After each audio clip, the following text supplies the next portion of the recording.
અમેરિકામાં ગેરકાયદેસર વસતા લોકોને બહાર કાઢવાની કામગીરી શરૂ થઈ ગઈ છે, જેમાં ભારતના પણ કેટલાક લોકોનો સમાવેશ થાય છે। સુરતના કેતુલ પટેલ નામના વ્યક્તિ ગેરકાયદેસર રીતે અમેરિકા ગયા હતા। કેતુલભાઈ ડિંડોલીમાં શુભ વાટિકામાં પોતાનો ફ્લેટ વેચીને અમેરિકા ગયા હતા।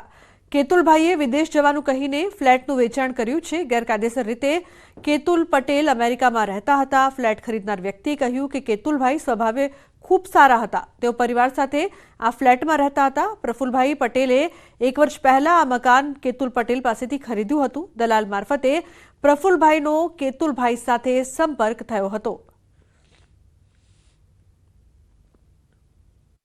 केतुलभाई अहींया रहता था। मारा वेचाया पछी अहींयाथी निकળી ગયા હતા। મેં એમની જોડે વેચાણથી લીધેલું છે મકાન। હું એમના કોન્ટેક્ટમાં દલાલ થ્રુ આવેલો।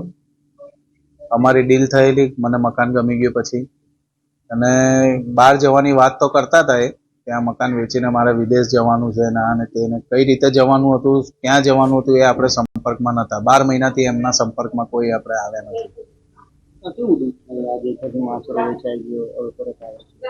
દુઃખ ઘણું દુઃખ થાય છે કે આવા પગલા ભરતા પહેલા ઘણી વખત વિચાર કરવો પડે છે કે તમે ગેરકાયદેસર જાઓ છો ત્યારે તમારે બધું મુશ્કેલ હોય છે કે એવું ફરજિયાત નથી કે તમે ત્યાં સ્થાયી થઈ જ જશો। परिवार कौन कौन था? एमना परिवार में 4 व्यक्तिओ था। हस्बेंड, वाइफ, एक छोकरी ने एक छोकरो। तो बुलेटिन में हाल रोकाईशुं एक ब्रेक माटे। आप जोता रहो न्यूज़ 18 गुजराती।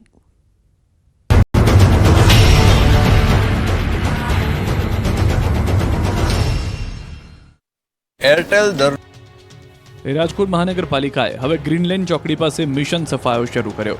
રાજકોટના મોરબી રોડ પર થયેલા દબાણો કલેક્ટર તંત્ર દ્વારા દૂર કરવામાં આવ્યા। રાજકોટના ગ્રીનલેન્ડ ચોકડી નજીક સરકારી જગ્યા પર દબાણો કરાયા। આ અંગે અનેકવાર નોટિસ આપવા છતાં કારખાના તેમજ 4 ઓરડી અને નર્સરી બનાવનારા ગાંઠતા ન હતા। અંતે તંત્ર સવારથી જેસીબી લઈને પહોંચી ગયું હતું। સરકારી જમીન પર ખડકી દેવાયેલા દબાણો પર જેસીબી ચલાવી જમીન ખાલી કરાવી। તમામ દબાણ કલેક્ટર તંત્ર દ્વારા દૂર કરવામાં આવ્યા। કારખાના તેમજ 4 ઓરડી અને નર્સરી હટાવતા અંદાજિત 40 કરોડ રૂપિયાની જમીન ખુલ્લી કરવામાં આવી। દ્વારકા તાલુકામાં ગત 11 જાન્યુઆરીથી શરૂ થયેલા ઓપરેશન ડિમોલિશનની કામગીરી આજે ફરી વેગવંતી બની છે। પ્રાંત અધિકારી અમોલ આવટે અને જિલ્લા પોલીસ વડા નિતેશ પાંડ્યાના નેતૃત્વમાં અગાઉ 7 દિવસમાં મોટી કામગીરી હાથ ધરવામાં આવી હતી। આ કામગીરી દરમિયાન 384 રહેણાંક, 13 અન્ય અને 9 કમર્શિયલ મળી કુલ 406 દબાણો દૂર કરવામાં આવ્યા હતા। આ દબાણો હટાવવાથી 1.25 લાખ ચોરસ મીટર જમીન મુક્ત થઈ હતી, જેની કિંમત રૂપિયા 63 કરોડ આંકવામાં આવી છે। આ દરમિયાન કેટલાક દબાણકર્તાઓએ કોર્ટમાં અરજી દાખલ કરી હતી। કોર્ટે વચગાળાનો સ્ટે આદેશ આપ્યો હતો। જોકે સુનાવણી બાદ કોર્ટે તંત્રની તરફેણમાં ચુકાદો આપતા વહીવટી તંત્રએ આજે બપોર બાદ બેટ બાલાપુર વિસ્તારમાં ફરી એકવાર બુલડોઝર ફેરવવાની કામગીરી શરૂ કરી। લાલ મરચાનું વાવેતર કરતા ખેડૂતોની જાણે માઠી બેઠી છે। લાલ મરચાએ ખેડૂતોને ફરી રડાવ્યા।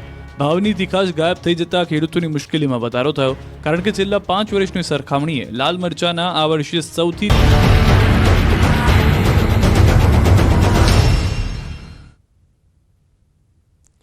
Welcome back. સમાચારમાં આગળ વાત પાટણની રાધનપુર નગરપાલિકામાં વફાદારીના શપથ કોંગ્રેસ દ્વારા ઉમેદવારોને લેવડાવ્યા। શપથ ધર્મના નામે ઉમેદવારોને લેવડાવ્યા શપથ। પક્ષ સાથે વફાદારી રાખવા માટે શપથ લેવામાં આવ્યા છે। વોર્ડની આખી પેનલ માટે મહેનત કરવા શપથ લેવડાવ્યા। તો કોંગ્રેસ નેતા જગદીશ ઠાકોરની હાજરીમાં શપથ, રઘુ દેસાઈ જિલ્લા પ્રમુખની હાજરીમાં શપથ।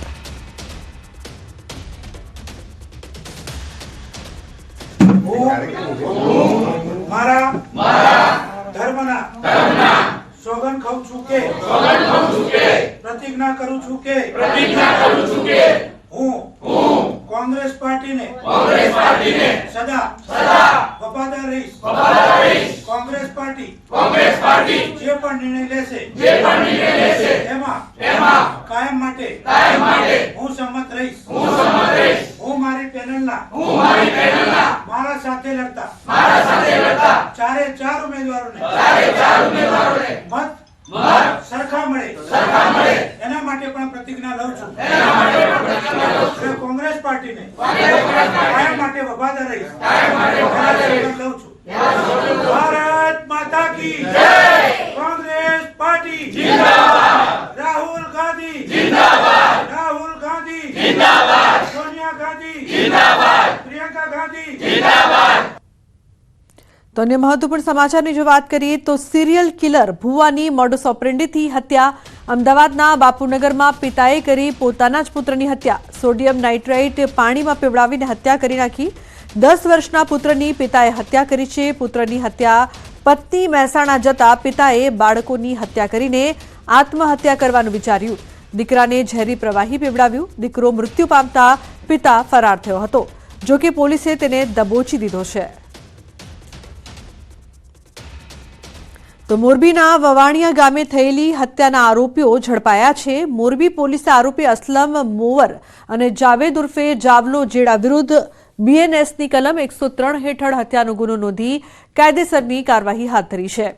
2 ફેબ્રુઆરીએ મૃતક વસીમ અને બીજા 2 આરોપી શિકાર અર્થે નિર્જન સ્થળે ગયા હતા, જ્યાં મૃતકે શિકાર કરવાની જીદ કરી હતી, જેમાં ત્રણે વચ્ચે માથાકૂટ થઈ હતી અને બંને આરોપીઓએ વસીમને ગોળી મારીને મોતને ઘાટ ઉતાર્યો હતો. વસીમને ગોળી વાગતા બંને આરોપીઓએ મિત્રના આકસ્મિક મોતનું જુઠ્ઠાણું ચલાવ્યું હતું કે મૃતક યુવકનું બાઇક સ્લીપ થઈ જતા બંદૂકમાંથી ફાયરિંગ થયું, જેના કારણે મોત થયું હતું. પરંતુ આરોપીઓની વાતનો વિશ્વાસ ન આવતા મૃતકના પિતાએ ફરિયાદ નોંધાવી હતી. પોલીસે ફરિયાદના આધારે તપાસ કરતા સમગ્ર મામલો બહાર આવ્યો હતો. જે 2 ઇસમો આરોપી થાય છે તેમાં ફારૂક ઉર્ફે અસલમ ગફુરભાઈ મોવર તથા જાવેદ ઉર્ફે જાવલો હાજીભાઈ જેડા આ 2 આરોપીઓ વિરુદ્ધ ફરિયાદ દાખલ થઈ હતી. જે આરોપીઓને મોરબી માળિયા પોલીસ તથા એલસીબી પોલીસનાઓએ ભેગા મળી ગણતરીના કલાક બંને આરોપીઓને હથિયાર સાથે પકડી પાડેલ છે અને તેમના વિરુદ્ધ ધોરણસરની કાર્યવાહી હાથ ધરવામાં આવેલ છે. તો મહેસાણામાં ગાડી ચોરીની ઘટના સીસીટીવી કેમેરામાં કેદ થઈ છે. ઊંઝાના સ્વિફ્ટ ગાડીની ચોરી સીસીટીવી કેમેરામાં કેદ થઈ છે. ઊંઝાના બિલેશ્વર સોસાયટી 80 ફૂટ રિંગ રોડની આ સમગ્ર ઘટના છે. આજરોજ સવારે 5 કલાકની આસપાસ આ ઘટના બની હતી. તો ગાડી ચોરીની ઘટના સીસીટીવીમાં કેદ થઈ છે. મહેસાણાની આ સમગ્ર ઘટના ઊંઝામાં સ્વિફ્ટ ગાડીની ચોરીની આ સમગ્ર